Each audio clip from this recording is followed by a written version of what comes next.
Hello friends, आज हम लोग स्टडी विद स्मिता में सुप्रसिद्ध साहित्यकार जैनेंद्र कुमार की प्रसिद्ध कहानी नीलम की देश की राजकन्या का वाचन करेंगे। इस कहानी में एक राजकन्या के मनःस्थिति का वर्णन किया गया है जो सुविधा संपन्न से घिरे नीलम के द्वीप में रहती है। अनेकानेक अप्सराएं, गंधर्व व किन्नरियां उसकी सेवा में दिन रात लगी रहती है, किंतु उसका मन तो किसी अनजान राजकुमार की प्रतीक्षा में व्याकुल है। तो आइए कहानी शुरू करते हैं। वह 7 समुंदर पार जो नीलम का द्वीप है वहीं की कहानी है। वहाँ की राजकन्या को एकाएक किन्नरी बालाओं का हास कौतुक जाने क्यों फीका लगने लगा है। आमोद के सभी साधन हैं। अनेकानेक स्वर्ग की अप्सराएं सेवा में रहती हैं। अनेकानेक गंधर्व और किन्नरी तरुणियाँ। 3 महल हैं, एक पुखराज का है, दूसरे पन्ने का और तीसरा हीरे का। अप्सराएं उनमें ऐसी डोलती हैं जैसे फुलवारी और उनसे उज्ज्वल हंसी की फुहार फूटकर पराग सी चहु और बिखरी रहती है। और सभी कहीं दुलार और अभ्यर्थना है, पर राजकन्या का जी जाने कैसे रहने लगा है। बड़े बड़े प्रसादों के आंगनों और कोष्ठों में जाकर राजकन्या अपने को मानो बहलाती फिरती है, पर सब तरुणी संगनियों के बीच में घिरी रहकर भी जाने कैसे उसे सूना सूना लगता है। कहती है, तुम जाओ, मुझे तो तुमने बहुत आनंदित कर दिया है, मैं उतने के योग्य नहीं हूँ, बस तुम्हारे हाथ जोड़ती हूँ, मुझे अब अकेला छोड़ दो। किन्नरियाँ सुनकर खिलखिला कर हंस पड़ती है। कोई वेणी में फूल खोस देती है, कोई राजकन्या की देह पर पराग बिखेर देती है। कहती है, सखी हमको दुत्कारो मत, राजकुमार आएंगे तब हम अपने आप चली जाएंगी। कहकर वे फिर खिलखिलाकर हंस पड़ती है। राजकन्या कहती है, कैसे राजकुमार? कौन राजकुमार? तुम मेरी बैरन क्यों बनी हो? इस पर किन्नरी बालाएं और भी खिलखिलाकर हंसती हुई कहती हैं, कोई राजकुमार तो आते ही होंगे, नहीं तो हमने क्या बिगाड़ा है कि हमें झिड़कती हो। सखी, यह नीलम का द्वीप है, बीच में 7 समुंदर है, तब धरती आती है। यहाँ तक कोई भी राजकुमार नहीं आ सकते हैं, यहाँ का नियम यही है। राजकन्या यह सुनकर वहाँ से चल देती है, कुछ नहीं बोलती, कुछ नहीं बोलती। अप्सरा किन्नरियों की खिलखिलाहट भी उसके पीछे चलती है। तब राजकन्या हठात सोचती है, सब झूठ है, तो यह भीतर प्रतीक्षा कैसी है? अभिषेक नहीं होना है तो रस इकट्ठा होकर मन को उभार की पीड़ा क्यों दे रहा है? जब किसी को भी आना नहीं है तो भीतर प्रतिक्षण या निमंत्रण किसका ध्वनित हो रहा है? क्या किसी का भी नहीं? आंगन पुष्पित प्रतीक्षामान है, रोज रोज प्रातः और सायं मैं उसे धो देती हूँ, आसन बिछा देती हूँ। क्या उस आंगन में चलकर आसन पर अधिकार जमाने वाला सचमुच वहाँ कोई नहीं आने वाला? तब आंगन अपने आप ही पुष्पित क्यों हो उठता है? आएगा ही यदि कोई अपने निक्षेप से उस कंपन को मिटाता हुआ, तो क्यों मैं उस अपने वक्ष को रोज रोज आंसुओं से धोया करती हूँ? क्यों है यह? क्या सब व्यर्थ, सब झूठ? किंतु नहीं है व्यर्थ, नहीं है झूठ किसी क्षण भी कंटकित हो उठने वाली मेरी पुष्पित देह मेरी प्रतीक्षा की साक्षी है। और वह मेरी प्रतीक्षा ऐसी सत्य है कि मैं कुछ भी और नहीं जानती। इस और यह सत्य है तब उधर प्रति सत्य भी है। वह है कैसे नहीं जो आएगा, देखेगा और जिसके दृष्टि स्पर्श से ही मैं जान लूँगी कि मैं नहीं हूँ, मैं कभी नहीं थी, सदा वही था, वही है और मैं उसी में हूँ। जो आएगा और मेरे सब कुछ को कुचल देगा, कहेगा अब तक तू भूल थी, अब मेरी होकर तू सच हो। तू यह अलग कौन है? तू मुझ में हो, ऐसा जो है वह है, वह है। मेरा अनु अनु कहता है कि वह है, वही है, मैं नहीं हूँ। प्रसाद अप्सराओं और किन्नरी कन्याओं से उद्यान बना रहता है, हरियाली रंगीन और जगमग बना रहता है। राजकन्या की प्रसादना सेवा ही उन सेविकाओं का काम है और वे ऐसी हैं कि निष्णात उनकी विनोद लीलाओं का पार नहीं।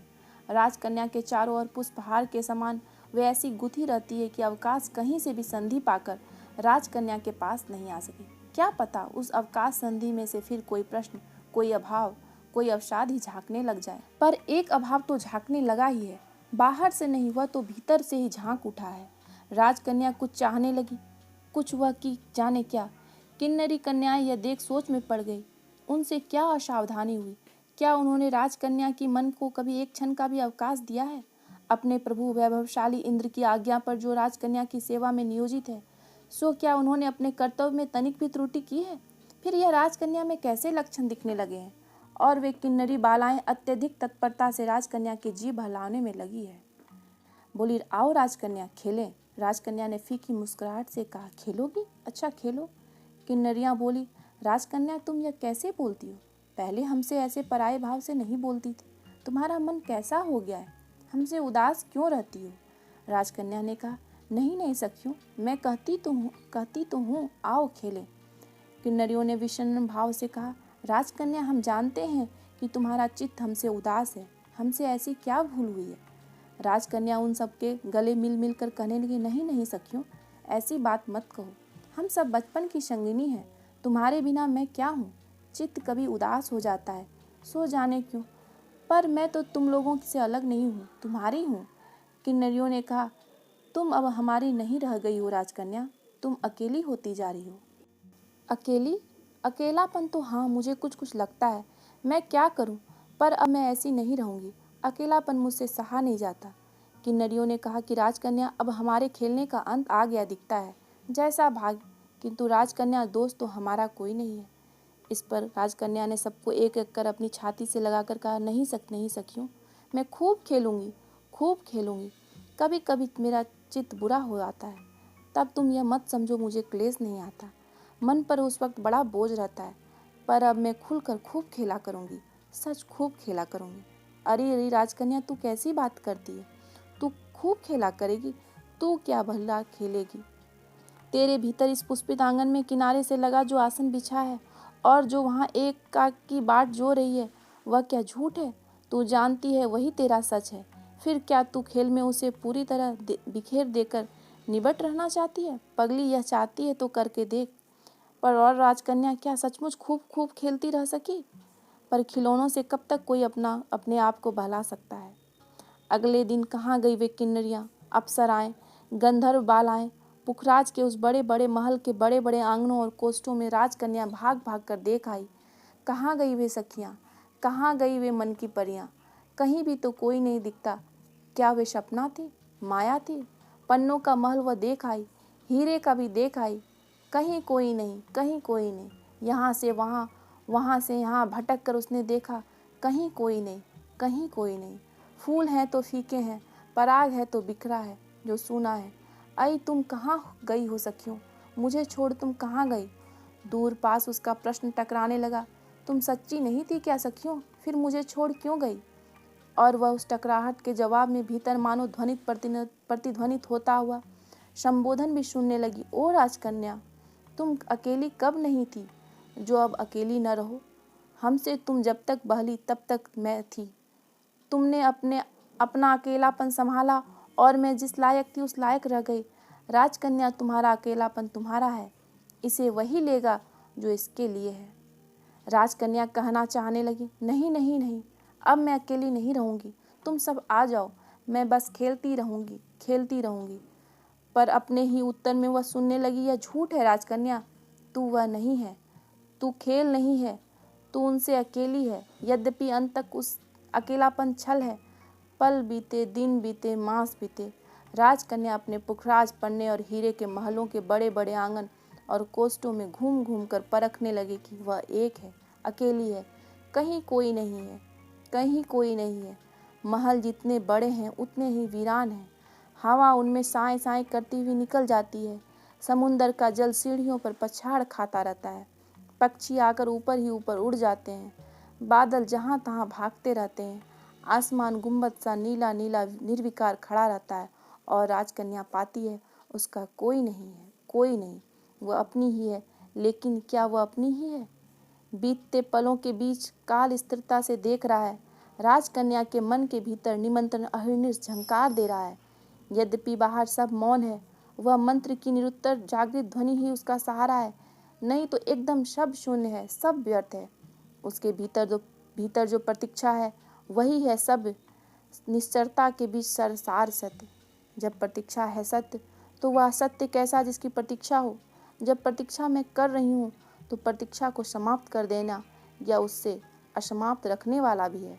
वह नहीं है तो मैं ही नहीं हूँ, पर मेरे भीतर की झंकार तो है ही। तब उसको धारण करने वाली मैं भी हूँ और तब उसको ध्वनित करने वाला वह भी और है। पर मास बीते, वर्ष बीते, शताब्दियाँ बीती, युग बीते। महल के बड़े बड़े आंगन प्रकोष्ठों में खड़े हुए स्तंभ, ऊपर की छतें, सामने की दीवार और चारों ओर का शून्य गूंज गूंज कर कहता है, कोई नहीं है, कोई नहीं है।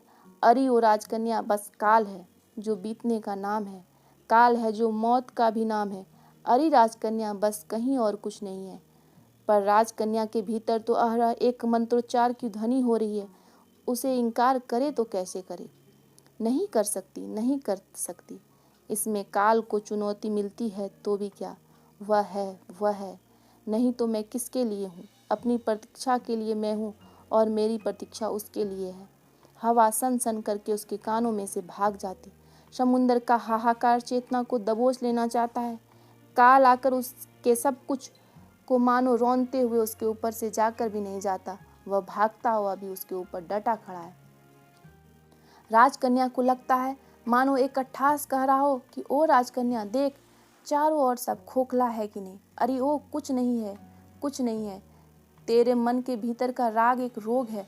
मत बीत, मत अपने को बिता। राजकन्या कहीं कोई नहीं है, कहीं कोई नहीं है। धरती दूर है, बीच में समुंदर साथ है और आने वाला राजपुत्र कहीं कोई नहीं है, कोई नहीं है। कह तो एक बार कि कोई नहीं है, फिर देख कि वे सब किन्नरियाँ पलक मारते ही तेरे पास आती है या नहीं। वह सब मेरी बांधियाँ हैं। राजकन्या पुकारना चाहती है कि ओ मेरी सखियों को मुझे दे दो, पर जिसके लिए मैं हूँ वह तो है, वह है, नहीं तो मैं नहीं हूँ। उसकी इस बात पर मानो 28 और भी सहस्त्र गुणित होकर उसके चारों ओर व्याप्त हो जाता है, मानो उसे लील लेना चाहता है। तब राजकन्या आंख मूंद कर, कान मूंद कर, प्राणपन से भीतर ही कह उठती है, तू है, नहीं आया तो भी तू आ ही रहा है। तू आने के लिए ही नहीं आया है। इस तेरी ठगाई में आकर मैं प्रातः संध्या तेरे आंगन को धोने में चूक करने वाली नहीं हूँ। ओ छलिया, जो नहीं जाने वह जाने। पर क्या यह हंसने वाला काल बलि भी नहीं जानता है? पर मैं जानती हूँ। सुन, ओ सुन, मैं और मेरी प्रतीक्षा, हम दोनों तुझसे टूटने के लिए टिके ही हैं, टूटने के लिए ही टिके हैं। नहीं तो हम होते ही क्यों हैं? तू आएगा और मैं टूट कर कृतार्थ होंगी। चारों ओर होता हुआ 28 चित्कार का रूप धर उठा, मानो सहस्त्रों कंकाल दांत किटकिटाकर विकट रूप से गर्जन कर रहे हो। हवा प्रचंड हो उठी। समुद्र दुर्दांत रूप से महल पर फन पटक पटक कर फुफकारने करने लगा। जान पड़ा सब ध्वंस हो जाएगा। इस आतंककारी प्रकृति रूप के नीचे राजकन्या भय से कांप कांप गई, पर वह जपती रही, तू है, तू है। थोड़ी देर में किसी ने उसके भीतर ही जैसे हंसकर कहा, आई बड़ी राजकन्या, पगली, ठीक ठीक, मैं कहाँ अलग हूँ? अरे कहीं मेरे सिवा कुछ भी है जो डरती है? कह क्यों नहीं देती कि मैं नहीं हूँ, क्योंकि मैं तो तेरे नहीं में भी रहूँगा। सुना, अब आँख खोल और हंस। उस समय राजकन्या ने दोनों हाथों से पूरे जोर से अपने वक्ष को दबा लिया। उसके सारे शरीर में पुलक हो आया। वह यह सब कैसे सहे, कैसे सहे? उसके मुंह से हर्ष की एक चीख निकली, मानो वह पागल हो गई। क्षण भर बाद उसने आंख खोली, देखती है सब और वसंत है और महल के द्वार में से किन्नरी बालाएं भांति भांति के उपहार लिए बढ़ती चली आ रही है। पास आने पर राजकन्या ने जाने कैसी मुस्कान से कहा, तुम आ गई? यह क्या क्या लिए आ रही हो? किन्नरी बालाओं ने कहा, उपहार है, ये राजपुत्र की इच्छा अनुसार हमें लाने को कहा गया है। राजपुत्र? कैसे राजपुत्र? अभी हमारे आगे आगे उनकी सवारी आ रही थी राजकन्या। सचमुच? अब वह कहाँ गए? राजकन्या ने मुस्कुरा कर कहा, कौन राजपुत्र जी?